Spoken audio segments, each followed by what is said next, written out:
Hello and welcome to this edition of Deeper. And it's great to welcome back Rob Milton, who's going to have a conversation with me. Hello, Rob. How are you doing? I'm doing fine. Yeah, nice and relaxed. Are you good? So you're coping with lockdown three, are you? Yeah, we are. The car's not getting much petrol put into it these days, and it's strange. We're slowly getting our house sorted because nobody can come and visit it. We've got nothing else to do, so we're painting and decorating and hanging up stuff. Well, at least you got things to do. That's great. I put this wall up there. I put wallpaper on this wall last week. Wow.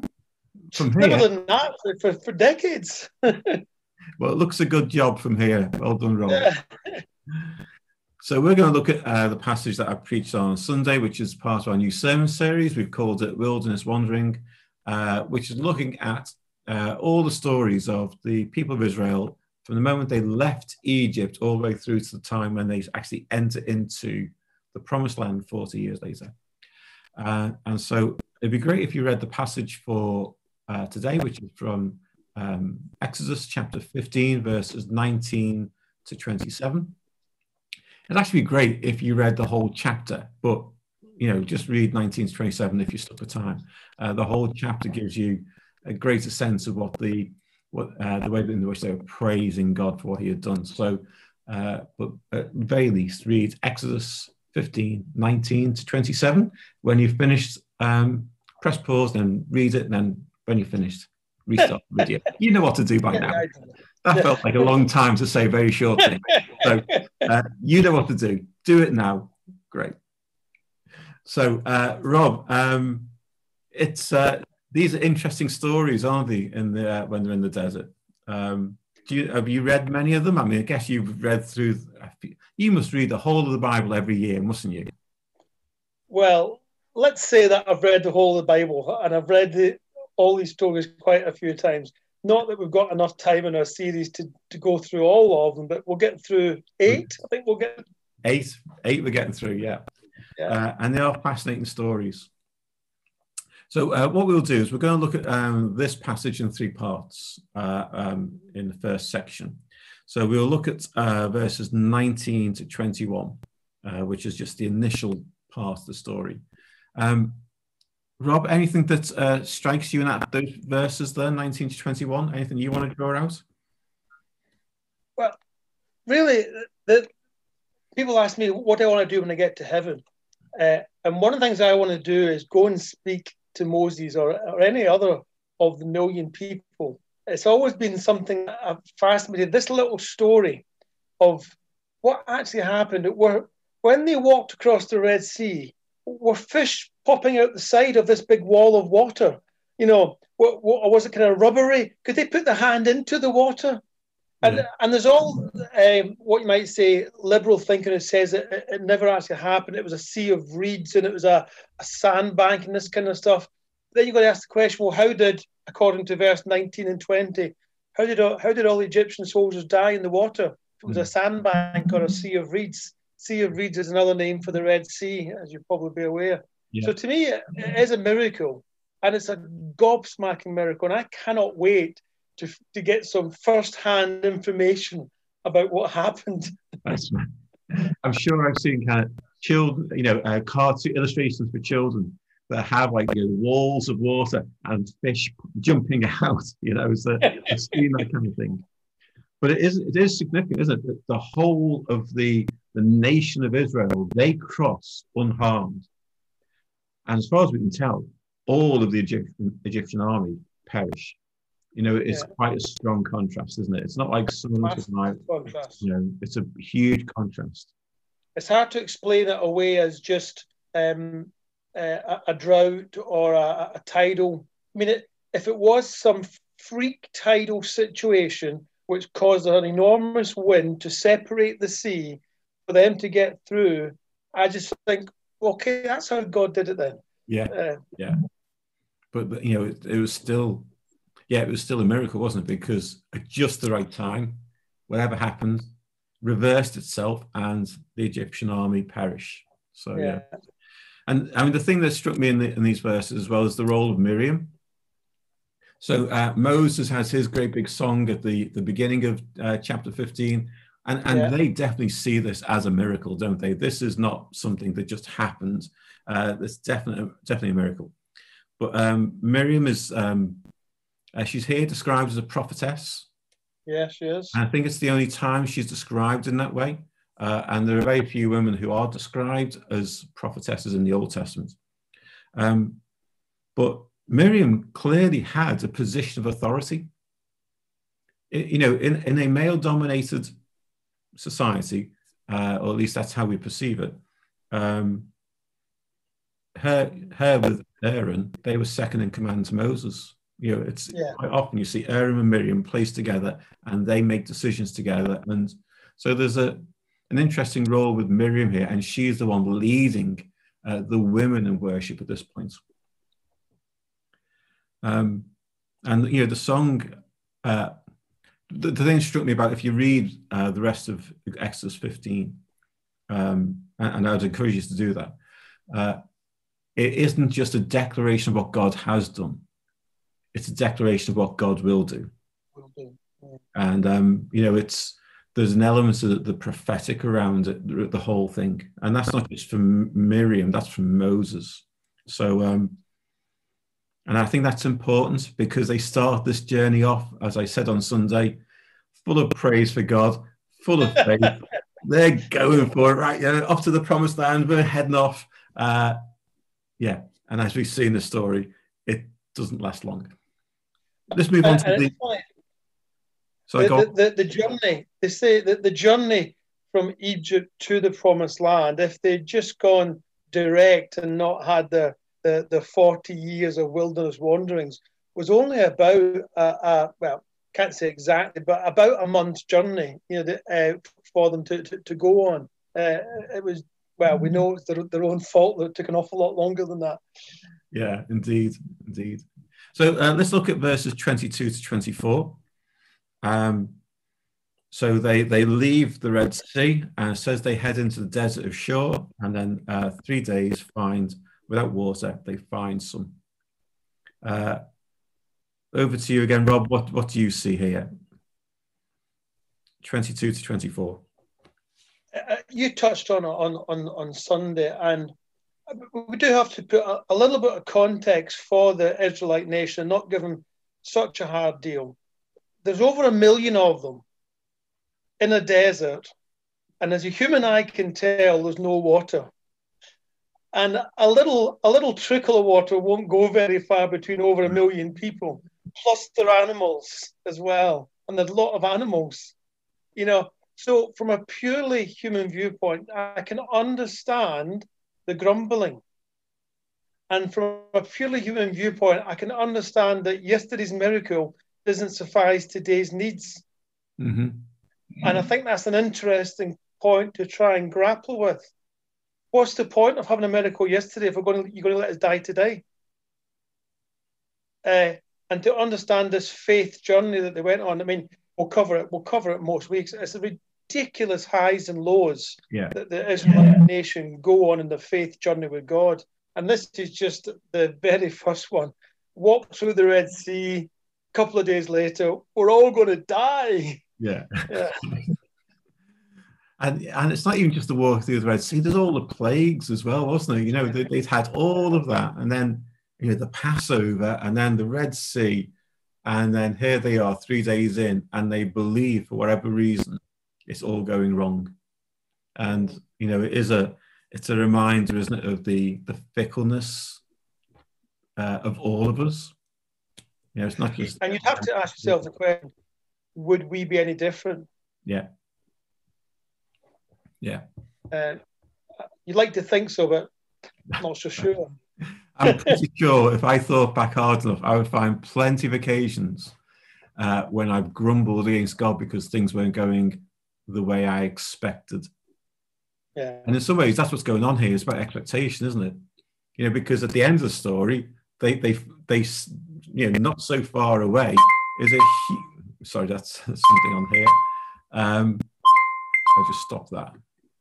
It's a huge oasis, you're going to say. The huge oasis, just not very far away. So they're grumbling unnecessarily, if they trusted God, they'd have got there without any issue. Yeah. So, yeah, if I look back, I can pretty much, I'm sure I can remember times when I've grumbled against God, it's not gone my way. And probably just weeks or so before, God's done incredible things for me. We just turn so quickly, don't we? But it would have been a difficult journey, as you said, 1 million people, not going very fast. It would have, it'd been a slow journey. They've got flocks, they've got elderly, they've got kids. It wouldn't have been an easy thing to do. As you said, even in this part of the journey, they're going the long way around. They're going down like the Sinai Peninsula and up when they could have just gone across. They didn't do that. They went down and they go up. And that's probably because it's an easier path than trying to go straight across the desert. But yeah, it is an interesting thought to think about how they were doing that. But of course, they find this water and it's bitter. And I mean, I came across this thing which I talked about on Sunday, where the word mara or marah doesn't just mean bitter, it can also, or I think has the same root as rebellious. Rebellious. Yeah, which I thought was also really the word Mary as well. It's the word Mary. Yeah. Yeah. Interesting. Yeah. And then 25 to 27, we see the answer to this, see what God does. So first of all, Moses goes to God and asks what he should do. Yeah. What do you see in these verses? Moses seems to be a man who is developing his faith. And that sounds strange at this point in time in Moses' life. But there's other occasions when God told him to do things and he says, "Get lost, God, me, don't be ridiculous." But this time, God tells him something else to do, which is just as ridiculous. Get this tree or this piece of wood, potentially it's bigger than a piece of wood, as a log or a tree, and chuck it into this dirty water. There's no logic to that whatsoever. It's a bit like Naaman doing 7 times in the river, isn't it? There's no slightest bit of logic to chucking in a dirty tree into a dirty piece of water will make it pure. But it would appear to me this time he doesn't question it. Yeah. Yes. As if he's learned God's ways are not my ways. Let's just get on and accept that he knows what he's doing. And it is a strange thing. I know that there's quite a few writers who talk about how it might have been a bush that was fragrant, and when it was in the water, it kind of helped sweeten the water. And I don't know how big this pool of water was, but you'd need a great big bush to make something sweet, wouldn't you? Well, considering it gave it enough liquid for 1 million people. It's a lot. It's a lot, isn't it? So to me, this is a miracle. Yeah. And I came across, there's quite a lot of ancient writers, particularly from medieval times, who like to see here a reference to the cross, because they often talk about the cross as the tree, and it's a tree that's thrown in, and when the cross is brought to bear on anything that's bitter, it makes it so much better. But I think that's pushing things a little bit. Yeah, you might want to do that, but I think that's pushing the story a little bit. Yeah. Reading into it. It is, yeah. I think the thing that struck me as well is in verse 26, God basically says the same thing twice as if to emphasize it. He basically says twice, listen to me and do what I say. So if you listen carefully to the voice of the Lord your God and do what is right. And then secondly, if you pay attention to his commands and keep all the decrees, saying the same thing twice, and that is just an emphasis. This is important. So, listen. And I like the way it throws in carefully, listen carefully. That struck me quite a lot. Anything else you want to draw out of that before we start to think about application? Just very minor thing, but the people question the literacy of these stories. How are they just fables? Is this a background fable to the a test, or the journey of Israel. And Elam is a very specific place with a very specific number of springs and a very specific number of palm trees. It's a very strange, precise description of a place if it wasn't literal. Yeah. I mean, it is, and again, there's a lot of symbolism in that, isn't it? That when you listen to God, that's where you find refreshment and fruitfulness and all those kind of things. And again, that might just be pushing the story a bit, but for me, there's this kind of symbolic thing there about when you do listen to God, He will take you to places of refreshment and nourishment, even when you find life hard. You also said on Sunday about how they had this grumbling, and just a couple of days walk away was this massive abundance of blessing from God just beyond their sight. This was a big place. This is a massive place that they could put up and live for a time. It was just out of their sight. God knew it was there, and they were heading that way. And you mentioned something about how the blessings beyond the pain. Although that's application. We better stop there. Let's get into it then, eh? So let's go a little bit wise and think about what this story kind of means to us today.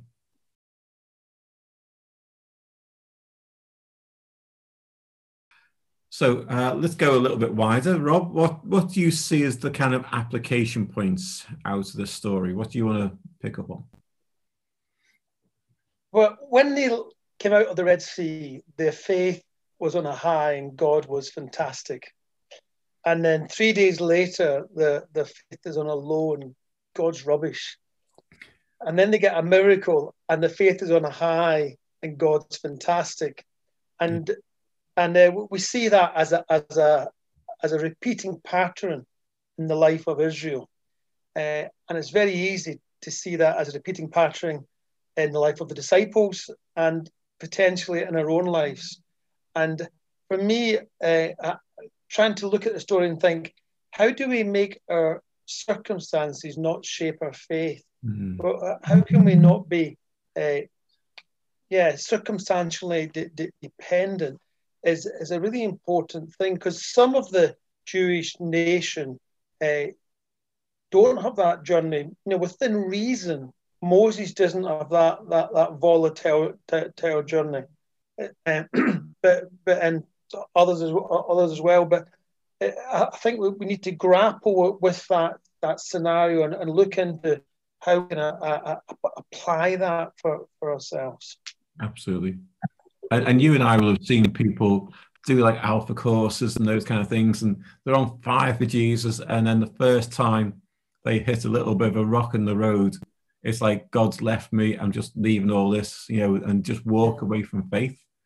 It happens all too often, really. It's as if people expect life to just be a bed of roses when they become a Christian, and we all know that is not the case. And so the question I do think it's a 21st century enhanced problem, where we put so much importance in the 21st century into our emotions. This is how I feel. Don't question how I feel. This is how I feel. I've got the right to feel this way. And to try and go against that is out of kilter with society right now. Say, no, your feelings are wrong. Yeah. How dare you say my feelings, or they're not the right feelings to have? To try and have that conversation sensitively and openly, to discuss it and say, maybe, go more on the truth, go more on faith, go more what the Bible says, and go less on how you feel. Yeah. Might give you less highs and less lows, but more stability in your walk. And it's not as if even truth works against our emotions. I think truth helps us understand our emotions. So this story helps us understand that actually we will hit rocks in the road and we will feel naff, but actually just beyond the horizon, we see God's blessing again. A lot of the difficulties we face, particularly in the Western world, aren't permanent. They're just temporary. And even in a lifetime, our life on earth is simply a blip in eternity. We will spend the rest of eternity with Jesus. So it's trying to kind of, I think truth helps us keep perspective. Yeah. Enables us to see beyond our circumstances into what reality is. Yeah. So what would be your next point?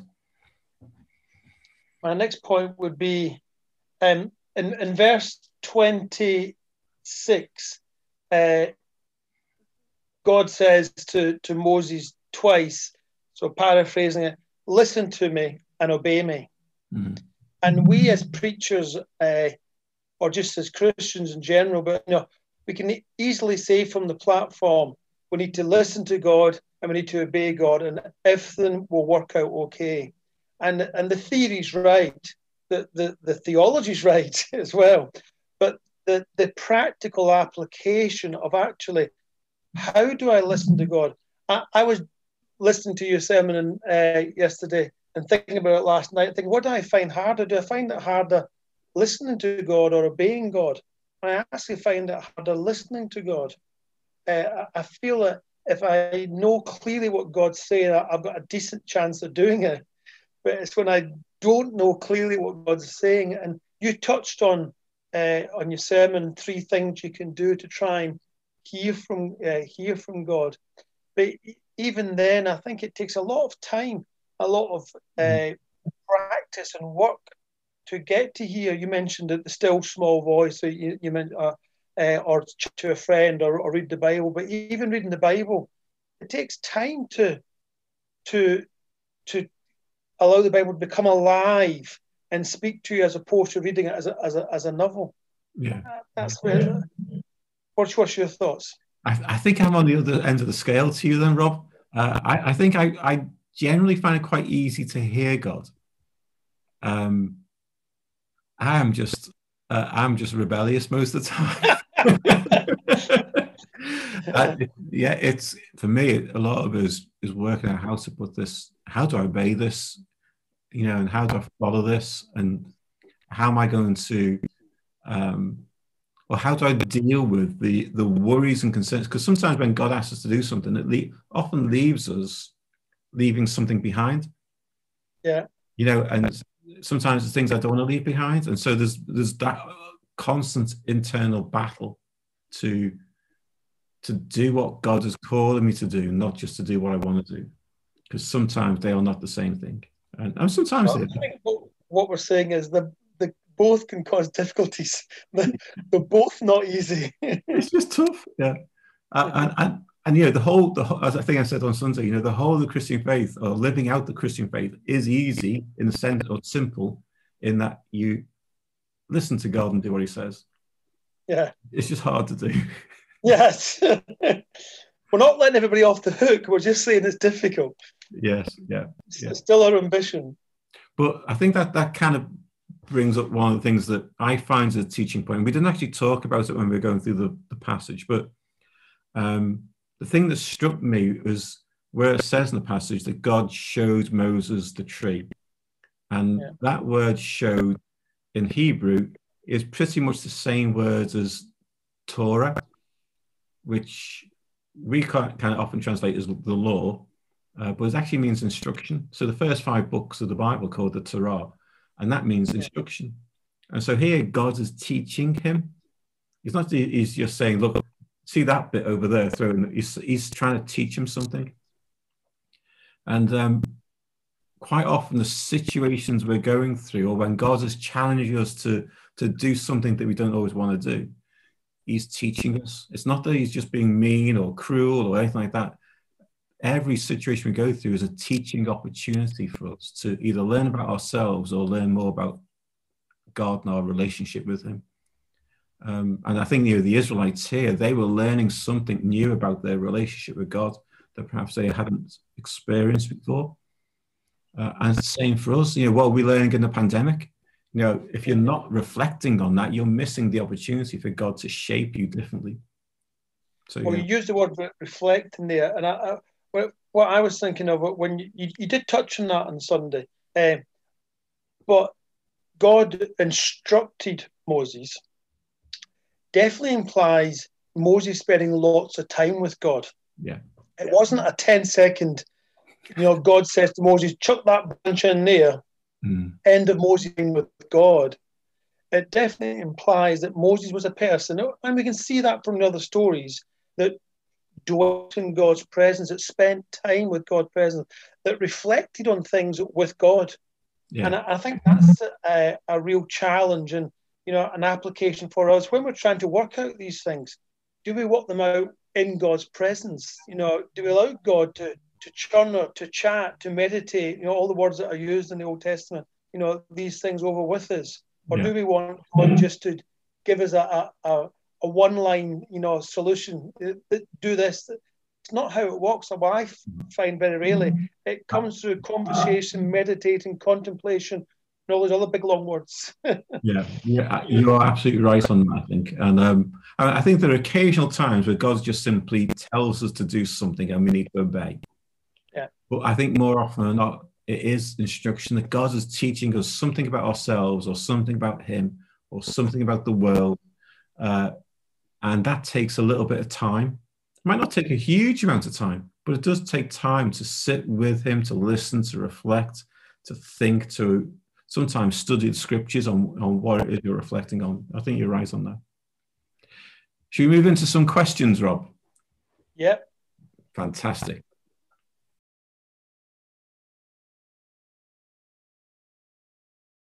So let's go a little bit further with some questions for you to reflect on or to discuss in your mission communities. Rob, why don't you go first? Certainly, yeah. I mean, we've obviously touched on a lot, and so one of the questions that I've got for you to meditate and think about is, how do we make our circumstances not shape our faith? How can we make our faith go beyond just being influenced by our circumstances? Yeah, that's a good question. So I'll go next, because my first questions kind of follows on from that, because that's kind of more about the principle of how we might do something generally. Let's make it a bit more personal. Have you got a grumble with God at the moment? Is there something that you're moaning to Him about that maybe you think He should be doing and isn't doing? What is it, and what are you going to do about it, particularly in the light of the story? Rob, what's your one? Okay, another question for you is that you heard myself and Steve looking at two ends of an issue with guidance from God and obedience. So my question is, what do you struggle with the most? Is it hearing from God / listening to God, or is it obeying, carrying out once you know what He's asked you to do? So is it hearing, listening, or is it practically obeying and working it out? Yeah, and I think it'd be good to make sure that you either think or talk with others about the weakest one. How are you going to improve on that? What are you going to do about that to make sure that that's not weak anymore? My final questions for me. So in this moment right now, what was God teaching you? And how are you going to share that with others? So there's 4 questions for you to reflect on and discuss. Rob, as ever, it is good to chat, and it's good to have you on with this. So do please reflect on those questions. If you're not in the mission community, as ever, we're encouraging you to join one. If this week, if you've got time, on Thursday afternoon, Nicola and Jenny are hosting Thursday at 2, which is an opportunity for everyone to just get together and chat with people online. If you're on our email, you'll know what the link is. It's already come through. It was sent out on Sunday. I'll probably send it again tomorrow on Wednesday. So that's Thursday at 2 if you want to join in with that. It's good to connect with people. Rob, good to have you with us, mate. And I'll take care, everyone. And if we don't see you on Sunday, do please join us again for Deeper next week. Bye now. Goodbye.